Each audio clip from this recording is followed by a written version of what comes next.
পৌষ মাসের মাঝামাঝি এক দুপুরে গোকুলবাবু সাইকেল চড়ে যাত্রা করলেন। ধীর গতিতে সাইকেল চালিয়ে বনের কিনারায় উপস্থিত হলেন।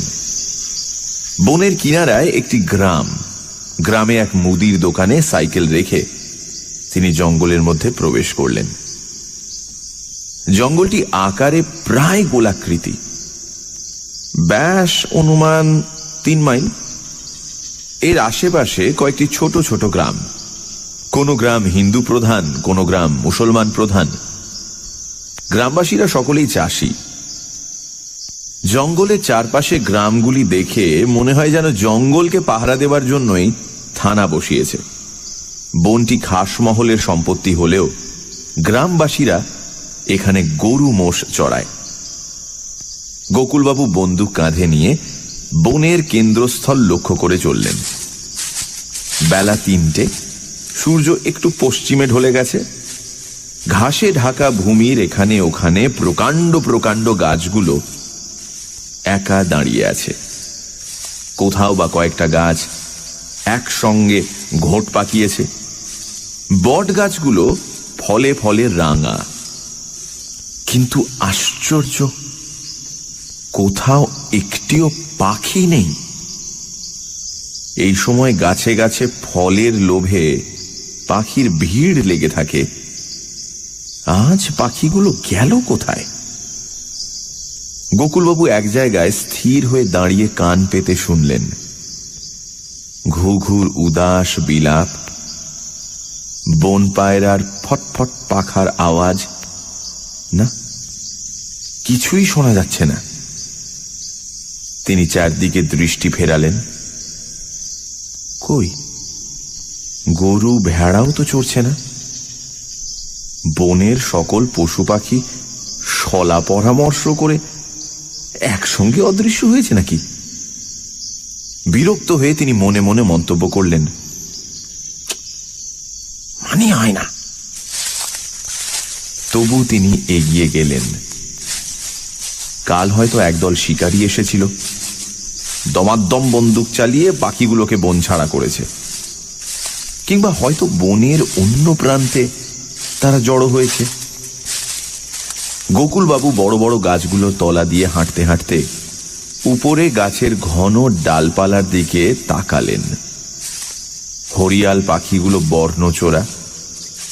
তারা যখন আকাশে ওড়ে তাদের সবুজ রং সহজেই চোখে পড়ে, কিন্তু একবার গাছে বসলে নিমেষে অদৃশ্য হয়ে যায়। গাছের পাতার সঙ্গে তাদের গায়ের রং এমন বেমালুম মিশে যায় যে তাদের আর দেখা যায় না। গাছের তলা থেকে শিকারীরা অভিজ্ঞ চোখে তাদের সিলুয়েট দেখে চিনতে পারে।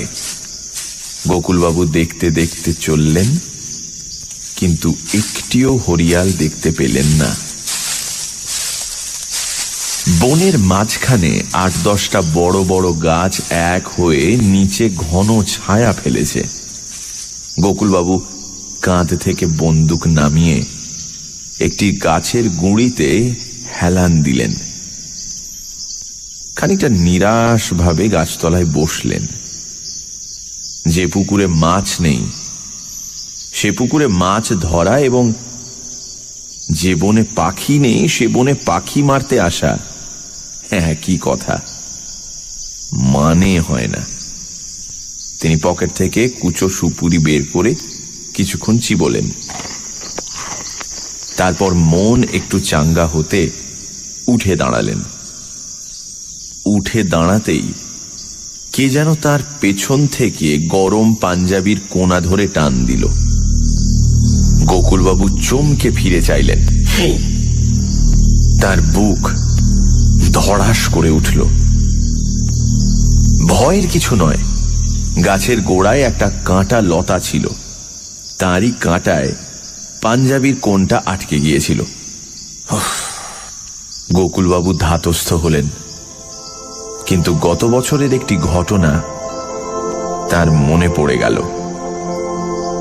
তিনি গাছটিকে ভালো করে দেখলেন। হ্যাঁ, এই গাছটাই বটে। গত বছর এই সময় এই গাছতলায় একটি ব্যাপার ঘটেছিল। গত বছর এমনই একটি দুপুরে গোকুলবাবু এই বনে পাখি মারতে এসেছিলেন। এসে দেখলেন পুলিশ বন ঘিরে ফেলেছে। একজন ডিএসপি, 2 জন দারোগা, 5-6 জন ছোট দারোগা এবং অসংখ্য কনস্টেবল, সকলের হাতেই অস্ত্র। কি ব্যাপার? একজন ছোট দারোগার সঙ্গে গোকুলবাবুর সামান্য আলাপ ছিল। তিনি তাকে জিজ্ঞেস করলেন, কি হয়েছে? আপনারাও পাখি শিকার করবেন নাকি? পাখি নয়, আরো বড় শিকার। ছোট দারোগা বলল, আব্দুল্লাহ নামে একটা দুর্দান্ত খুনি আসামি এই বনে লুকিয়ে আছে। আব্দুল্লাহ একজন বড় গুন্ডা। বিপক্ষ দলের একটা গুন্ডাকে খুন করে সে ধরা পড়ে যায়। বিচারে তার ফাঁসির আজ্ঞা হয়। বিচারের পর আদালত থেকে জেলখানায় যাওয়ার সময় সে 2 জন রক্ষীকে গুরুতর আহত করে দড়ি দড়া ছিঁড়ে পালায়। এই বনের কিনারায় একটি গ্রামে আব্দুল্লাহর আত্মীয় স্বজন বাস করে। পুলিশ খোঁজ নিয়ে জানতে পেরেছে সে এই বনে লুকিয়ে আছে। আত্মীয় স্বজনেরা তাকে খাবার সরবরাহ করে। তাই পুলিশ আজ এই বনে হানা দিয়েছে আব্দুল্লাহকে ধরার জন্য। শুনে গোকুলবাবু বললেন, তাহলে আমি ফিরে যাই, আজ আর শিকার হলো না। ধুর, আমি বেকার এত দূর এলাম, মানে হয় না। ছোট দারোগা বলল, আপনি তো প্রায়ই এ জঙ্গলে শিকার করতে আসেন, জঙ্গলের ঘাত ঘোত সব জানা আছে আপনার। তা আছে। আসুন আমার সঙ্গে। ছোট দারোগা গোকুলবাবুকে ডিএসপির কাছে নিয়ে গেল। ডিএসপি গোকুলবাবুর পরিচয় শুনে এবং জঙ্গলের সাথে তার ঘনিষ্ঠতার কথা জানতে পেরে বললেন, বেশ তো, আপনিও খুঁজুন না, আপনার সঙ্গে বন্দুক আছে, ভয়ের কিছু নেই। যদি ধরতে পারেন নামও হবে। গোকুলবাবু বনে প্রবেশ করলেন। ভাবলেন, পাখির বদলে মানুষ মৃগয়া। ক্ষতি কি? একটা নতুন অভিজ্ঞতা। বনের মধ্যে আরো অনেক পুলিশের লোক খোঁজাখুঁজি করছে। ঝোপঝাড় ঠেঙিয়ে নানান ভাবে বনের কিনারা থেকে বনের মাঝখানের দিকে এগিয়ে আসছে। গোকুলবাবু তাদের ছাপিয়ে ভেতরের দিকে চললেন। তার দৃষ্টি গাছের মাথার দিকে। পুলিশ ঝোপঝাড় ঠ্যাঙাচ্ছে, ঠ্যাঙাক। গোকুলবাবুর যুক্তি নিয়ন্ত্রিত বুদ্ধি বলছে, আসামি যদি বুদ্ধিমান হয় সে গাছের নিচে থাকবে না, থাকবে ওপরে। ঘন্টা 2 এদিক ওদিক ঘুরতে ঘুরতে গোকুলবাবু একা এই গাছটির তলায় এসে উপস্থিত হয়েছিলেন। প্রকাণ্ড গাছ, একেবারে মহিরুহ। গুঁড়িটা 3 জন মানুষও জড়িয়ে ধরতে পারে না। ডালগুলো বিশাল হাতির শুঁড়ের মতো জড়াজড়ি করে বহু শাখা প্রশাখা বিস্তার করে অনেক উঁচুর দিকে চলে গেছে। ঘন পাতার আবরণের মধ্যে গোধূলির অন্ধকার। গোকুলবাবু গাছের নিচে ঘুরে ফিরে দেখতে লাগলেন।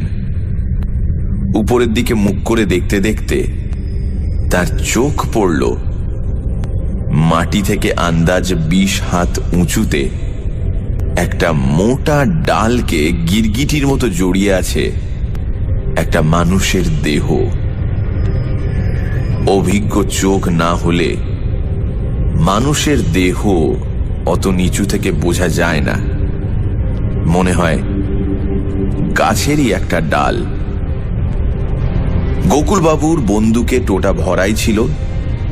তিনি ডাকলেন, এই নেমে আয়, নেমে আয় বলছি। ওপর থেকে সাড়া শব্দ এলো না। গিরগিটির মতো আকৃতিটা নিশ্চল রইল। তিনি তখন বললেন, আমি তোকে দেখতে পেয়েছি, ভালো চাস তো নেমে আয়, নইলে গুলি করব। এবারও আকৃতিটা নড়ল না। গোকুল বাবুর ইচ্ছে ছিল আসামিকে নিজেই ধরবেন এবং বন্দুকের আগায় ধরে নিয়ে গিয়ে ডিএসপির হাতে তুলে দেবেন। কিন্তু তা হলো না দেখে তিনি গলা চড়িয়ে হাঁক দিলেন, আসামিকে দেখেছি, শিগগির এসো, জলদি, আসামিকে দেখেছি। মুহূর্তের মধ্যে 50 জন লোক এসে গাছটিকে ঘিরে ফেলল। আসামি তবু গাছ থেকে নামতে চায় না। ডিএসপি তখন কয়েকবার বন্দুকের ফাঁকা আওয়াজ করে বললেন, আব্দুল্লাহ, যদি নিজে ইচ্ছে নেমে না আসো তোমাকে গাছের ওপরেই গুলি করে মারবো। আব্দুল্লাহ, আব্দুল্লাহ। অবশেষে আব্দুল্লাহ নেমে এলো। কয়লার মতো কালো লিকলিকি একটা লোক, পরনে শুধু একটা নীল রঙের লুঙ্গি। পুলিশ তার হাতে হাত কড়া পড়ালো। সে বাধা দিল না, কেবল তার বিষাক্ত হিংস্র দৃষ্টি গোকুলবাবুর উপর স্থির হয়ে রইল। পুলিশ আব্দুল্লাহকে টেনে নিয়ে চলে গেল। কিছুদিন পরে গোকুলবাবু খবর পেলেন আব্দুল্লাহর ফাঁসি হয়ে গেছে। এটা 1 বছর আগের ঘটনা।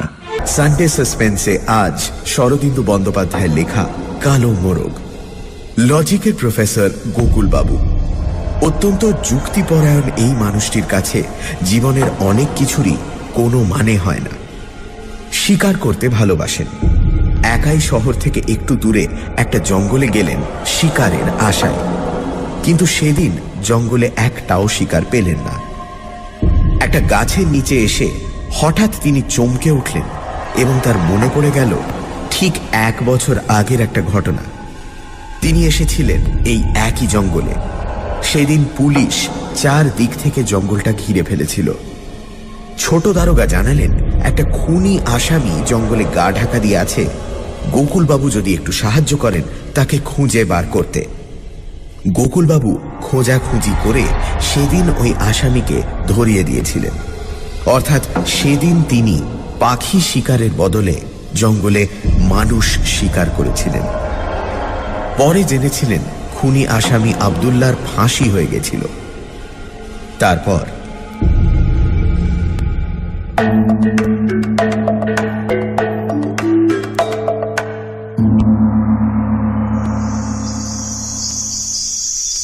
বন্দুক কাঁধে তুলে গোকুলবাবু আরেকবার গাছটিকে আপাদমস্তক নিরীক্ষণ করলেন।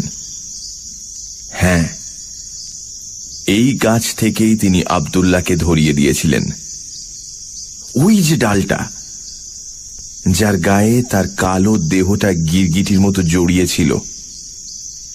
কিন্তু আজ পেছনে আচমকা টান পড়ায় তার বুকটা ধড়াস করে উঠল কেন? তার মনে তো কোনো কুসংস্কার নেই।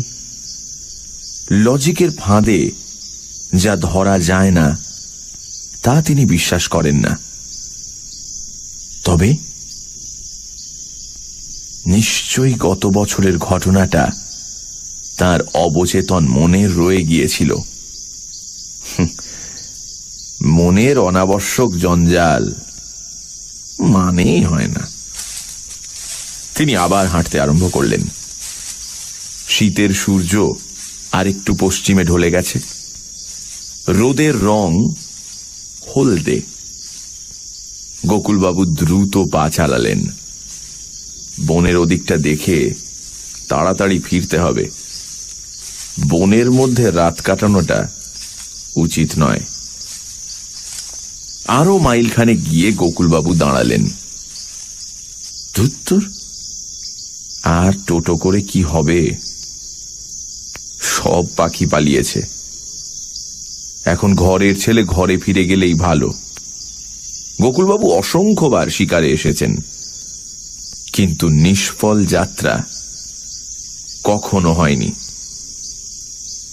তিনি ফেরবার জন্য পা বাড়িয়েছেন এমন সময় গোকুলবাবু বিদ্যুৎ স্পৃষ্টের মতন পাশের দিকে ফিরলেন। পাশের দিকে লম্বা খানিকটা খোলা জমি, গাছপালা নেই। তার উল্টো দিকে প্রায় 200 গজ দূরে একটা শুকনো মরা শেওড়া গাছ পাতাহীন ডালপালা মেলে দাঁড়িয়ে আছে। এত দূর থেকে স্পষ্ট দেখা না গেলেও শেওড়া গাছের মাথায় হাঁড়ির মতো কি একটা যেন রয়েছে। গোকুলবাবু চোখ ছোট করে দেখতে লাগলেন। মোরগই তো মনে হচ্ছে, বন মোরগ। শিকারীর কাছে বন মোরগের মতো লোভনীয় পাখি আর নেই। গোকুলবাবু জানতেন এই বনে মোরগ আছে, কিন্তু কোনো দিন মারতে পারেননি। এই সময় গাছের চূড়োয় হাঁড়িটা গলা উঁচু করে আবার ডেকে উঠল। আর সন্দেহ রইল না, একটা চাপা উত্তেজনা গোকুলবাবুর স্নায়ুমণ্ডলীকে ধনুকের মতো টেনে রইল। তিনি দূরে গাছের মাথার উপর চোখ রেখে কাঁধ থেকে বন্দুকটি নামালেন। পকেট থেকে 4 নম্বরের একটি টোটা বের করে বন্দুকে ভরলেন। তারপর বন্দুক হাতে নিঃশব্দ পায়ে এগিয়ে গেলেন। 100 গজের মধ্যে পৌঁছে তিনি মোরগটাকে স্পষ্ট দেখতে পেলেন। প্রকাণ্ড মোরগ, যেন একটা ময়ূর। কুচকুচে কালো গায়ের পালক, তার উপর রোদ পড়ে ঝকমক করছে। লেজের ময়ূরকণ্ঠী পালকগুলি বেঁকাভাবে উঁচু হয়ে আছে। মোরগ সগর্বে গলা উঁচু করে এদিক ওদিক চাইছে। গোকুলবাবুর শরীরের ভেতর উত্তেজনার একটা শিহরণ খেলে গেল। তার বন্দুকের পাল্লা 100 গজ। মোরগটা পাল্লার মধ্যে এসেছে, কিন্তু গোকুলবাবু সাবধানী লোক। 100 গজ দূর থেকে ছররা এদিক ওদিক চলে যেতে পারে, লক্ষ্যে নাও লাগতে পারে। তাই তিনি অত্যন্ত সাবধানে এক পা করে এগিয়ে এলেন। কাছে পিঠে গাছ থাকলে ভাবনা ছিল না, কিন্তু গাছ তো নেই। তাকে খোলা মাঠ দিয়েই এগিয়ে যেতে হলো।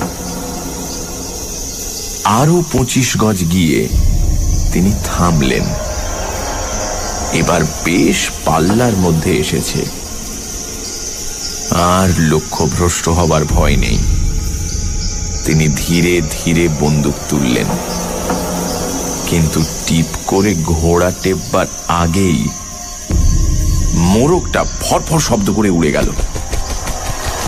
মোরগ জাতীয় পাখি ভালো উড়তে পারে না, তাদের ওজনের তুলনায় পাখনা ছোট, কিন্তু উঁচু থেকে লাফিয়ে পাখনার সাহায্যে অক্ষত দেহে মাটিতে নামতে পারে। মোরগটা পাখনা নাড়তে নাড়তে মাটিতে নেমে কোঁক কোঁক শব্দ করতে করতে একদিকে ছুটল। গোকুলবাবু দেখলেন প্রায় 100 গজ গিয়ে মোরগটা একটা গাছের তলায় দাঁড়ালো।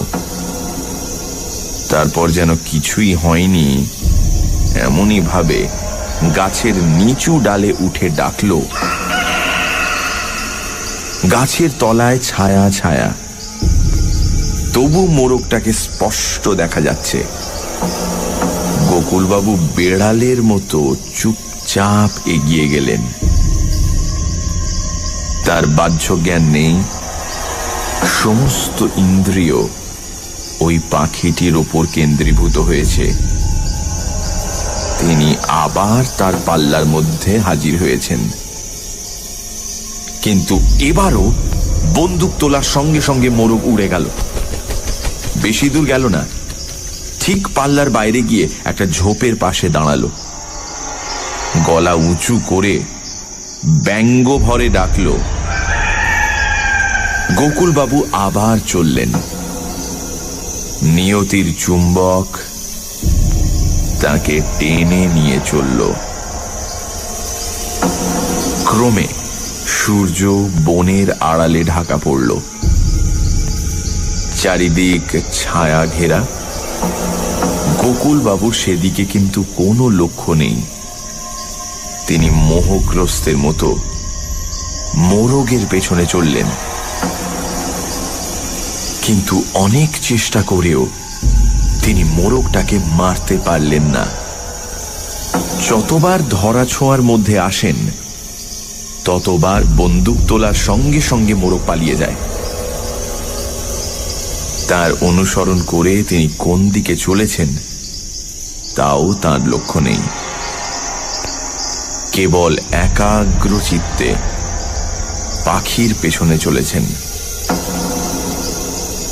একবার তার মনে হলো গাছপালার ওপারে ধোঁয়া উঠছে। তার মনের উপর অস্পষ্ট ছায়া পড়ল। বনের কিনারে কোনো গ্রামের কাছে এসে পড়েছেন। দিনের আলো দ্রুত নিভে আসছে। চারিদিকের গাছপালা আবছায়া হয়ে গেছে। তবু কালো মোরগটাকে পরিষ্কার দেখা যায়। হঠাৎ মোরগটা থামের মতো একটা উঁচু জায়গায় উঠে তীব্র কণ্ঠে ডাক দিল। গোকুলবাবু দেখলেন একটা গোরস্থান, গ্রাম্য গোরস্থান। বেশিরভাগ কবরই মাটির। ইটের কবর যে দু চারটে আছে তাও চুনসুরকি খসে গিয়ে জীর্ণ হয়ে পড়েছে। শুধু একটা গোর নতুন, তার গায়ের চুনকাম পুরোটা মুছে যায়নি। সেই গোরের মাথার উপর মোরগটা গর্বিত ভঙ্গিতে দাঁড়িয়ে আছে। গোকুলবাবু শীর্ণ একটা নিঃশ্বাস টানলেন। অন্ধকারে দূরত্বটা বোঝা যায় না, তবু ৬০-৭০ গজের বেশি হবে না। গোকুলবাবুর বুক উত্তেজনায় দুরু দুরু করে উঠল। এবার ফসকালে আর মোরগ মারা যাবে না। সামনে বাঁ পাশে একটা বড় ফণী মনসার ঝোপ। সেটার আড়ালে গিয়ে দাঁড়াতে পারলে গোকুলবাবু কোনাচে ভাবে ফণী মনসার ঝোপের দিকে চললেন। তার দৃষ্টি মোরগের দিকে। তারপর হঠাৎ ঝোপের দিক থেকে একটা সরসর শব্দ শুনে মোরগের ওপর থেকে তার দৃষ্টি সরে গিয়ে ঝোপের উপর পড়ল।